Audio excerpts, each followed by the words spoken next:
सदाशवो शरणं त्वमेव सुरगोळलक्ष्याणि संयोज्य तेषाम् अभिकल्प्य सौहृदबन्धं विदाय आदाय मे देशां परिकल्प्य सर्वं विजयसे सत्यवो शरणं त्वमेव विविधसङ्कुलतेऽस्मिन् भुवने त्वदीया परिपूर्णतेजप्रभावोऽस्तु नितराम् एकास्तु जातिस्तदा धर्म ईशा परिशुद्ध वेदान्तं सफलोऽस्तु नित्यम् जनदा च हस्तं गृहीत्वा तज्जात सौभाग्यगीतमुद्गीर्य नरलोकनन्दमहिमानं प्राप्य विजयदां तव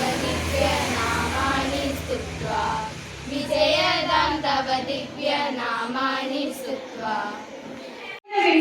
आगस्ट् चतुर्विंशत्यधिक-द्विसहस्रम् आदितनप्रमुखाः वार्ताः प्रवाचक अनित्य वामसर्वकारस्य सत्ता प्राप्तानन्तरं विद्यालयेषु भिन्नक्षमता वर्गस्य 4,200 जनाः नियुक्ताः इति शिक्षामन्त्री शिवन्कुटी राज्येन वयनाड् नगरे भूस्खलनपीडितानां सहायार्थं राज्य आपदप्रबन्ध कोषात् अधिकं धनं व्ययितुं केन्द्रसर्वकारात् अनुमतिः प्राप्तमस्ति।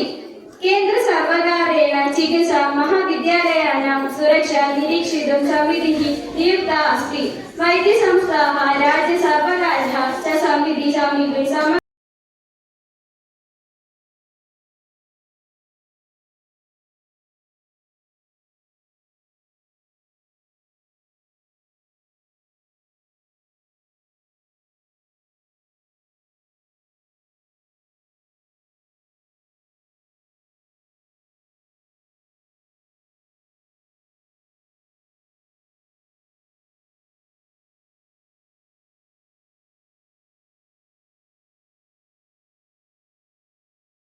സംസ്കൃത ദിനാശംസാः.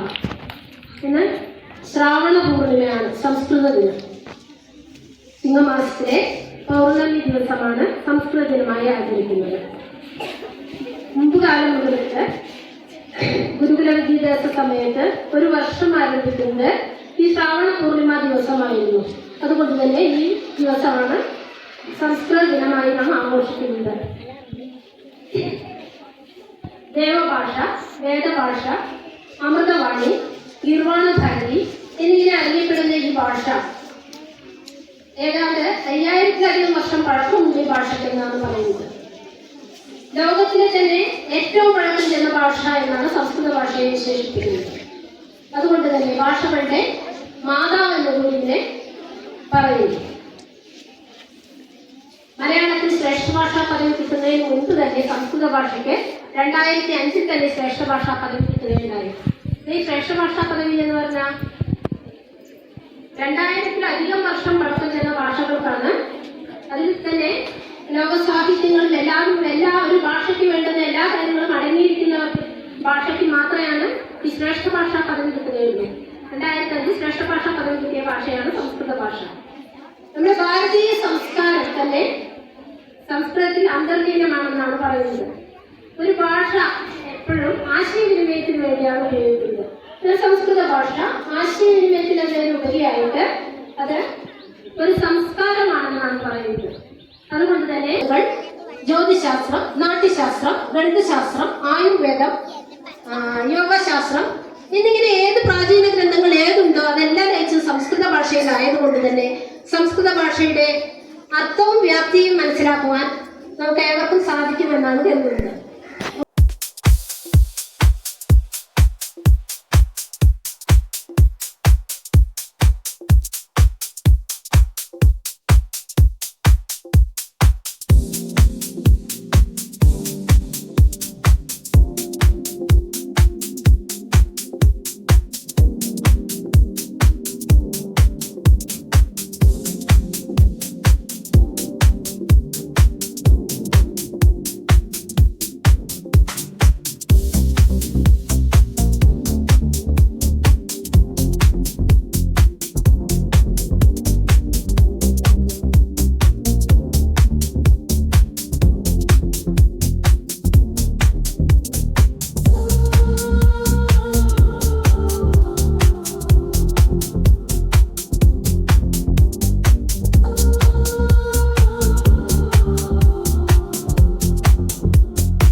പരോപകാരായ വഹന്തി നദ്യ പരോപകാരായ ദുഹന്തി ഗാവ പരോപകാരാർത്ഥം ഇദം ശരീരം.